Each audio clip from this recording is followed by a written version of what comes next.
Mahkamah Agung, MA, menjatuhkan hukuman penjara selama 5 tahun terhadap Gregorius Ronald Tanur, pria yang menganiaya kekasihnya, Dini Sera Afriyanti pada tingkat kasasi.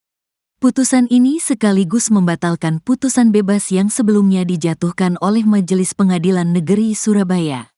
Amar putusan ini bisa dilihat di situs MA pada Rabu, 23/10.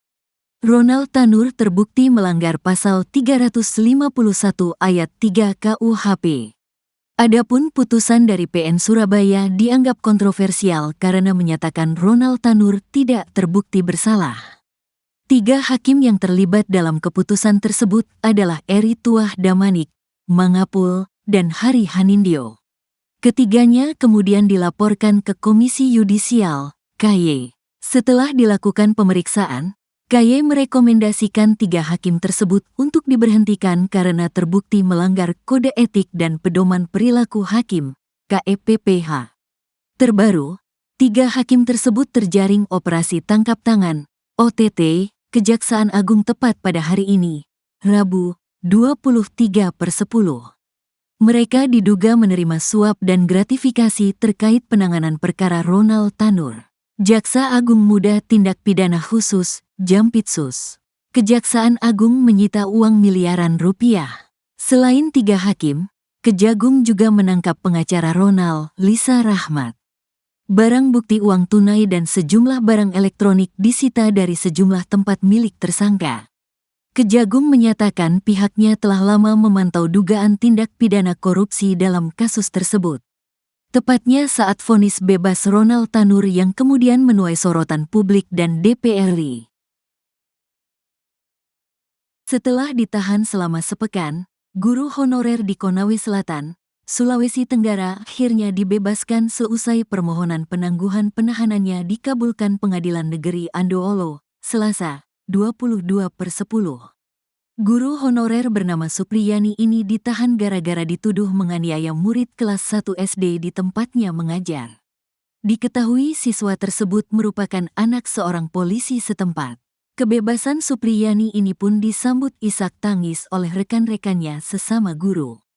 Mereka menyambut kebebasan Supriyani dari Lapas Perempuan Kendari pada Selasa siang. Supriyani dijemput oleh suaminya, pengurus PGRI dan juga lembaga bantuan hukum yang mendampinginya. Adapun Supriyani ditahan sejak tanggal 16 Oktober tahun 2024 setelah dilakukan pelimpahan tersangka dan barang bukti dari Polsek Baito, Konawe Selatan. Dalam keterangannya pada wartawan, Supriyani kembali menegaskan bahwa dirinya tak pernah melakukan penganiayaan pada korban.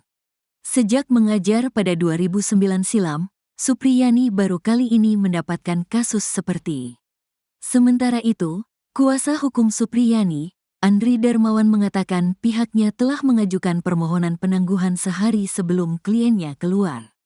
Adapun pertimbangannya adalah, Supriyani masih memiliki anak kecil dan masih memiliki tugas mengajar. Anda sedang menyaksikan Viral News bersama saya, Siska Mawaski. Seorang guru honorer di SD di Konawe Selatan, Sulawesi Tenggara bernama Supriyani menjadi tersangka dan harus mendekam di penjara selesai dituduh menganiaya murid kelas 1 SD. Belakangan diketahui siswa tersebut adalah anak dari seorang polisi yang bertugas di Polsek Baito Konawe Selatan, yakni Aibda WH. Peristiwa bermula ketika ibu siswa berinisial M, yakni N, menemukan bekas luka di paha bagian belakang sang anak pada Kamis 25 April lalu.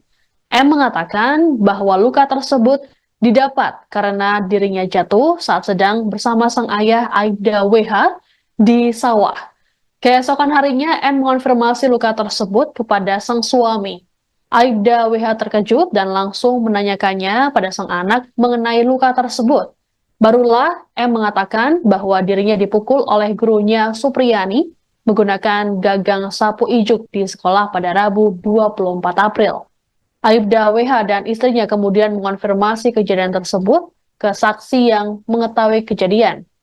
Mengetahui hal ini, Aibda WH dan istrinya langsung melaporkan ke Polsek Baito. Polisi kemudian melakukan mediasi dengan mendatangkan pelaku dan pihak keluarga korban.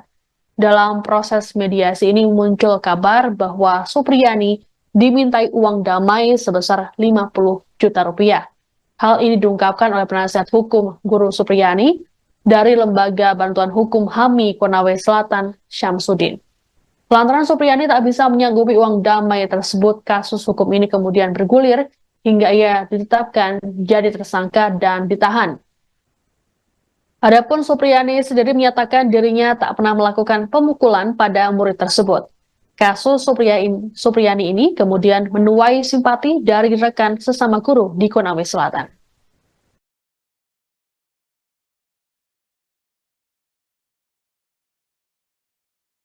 Setelah resmi dilantik sebagai Sekretaris Kabinet, Seskap, pada pemerintahan Presiden Prabowo Subianto dan Wakil Presiden, Wapres Gibran Raka Buming Raka, Mayor Teddy Indrawijaya terus menjadi perbincangan publik.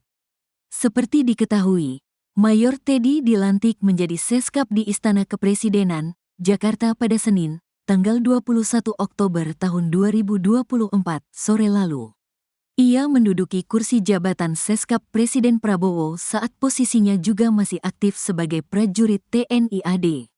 Anggota DPR RI fraksi PDIP TB Hasanuddin menyarankan agar Mayor Teddy mundur dari TNI seusai resmi dilantik Seskap oleh Presiden Prabowo Subianto. Sebab dijelaskannya bahwa penempatan prajurit TNI aktif hanya dapat ditempatkan di 10 lembaga atau kementerian.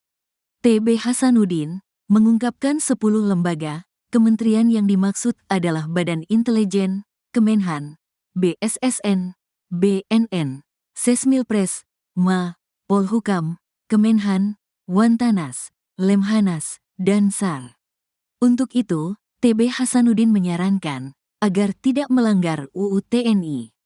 Dikatakan olehnya, sebaiknya Mayor Teddy mundur dari prajurit TNI.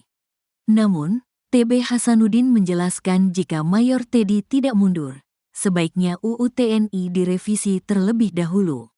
Sebelumnya diketahui, Ketua Harian Gerindra Sufmi Dasko Ahmad turut menanggapi hal tersebut.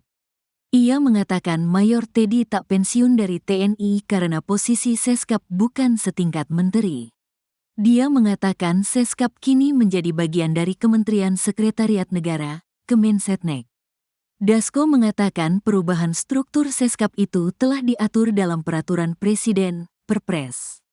Dia mengatakan, Seskap bisa dijabat oleh aparatur sipil negara dengan pangkat setinggi-tingginya eselon 2 atau brigadir jenderal. Atas dasar itu, Dasko mengatakan bahwa jabatan Seskap sama saja dengan jabatan di kementerian yang dapat diisi oleh personel TNI atau Polri.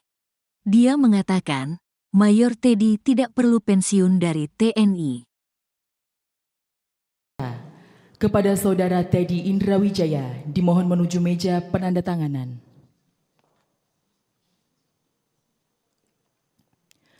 Kepada yang terhormat Presiden Republik Indonesia, dimohon menuju meja penandatanganan.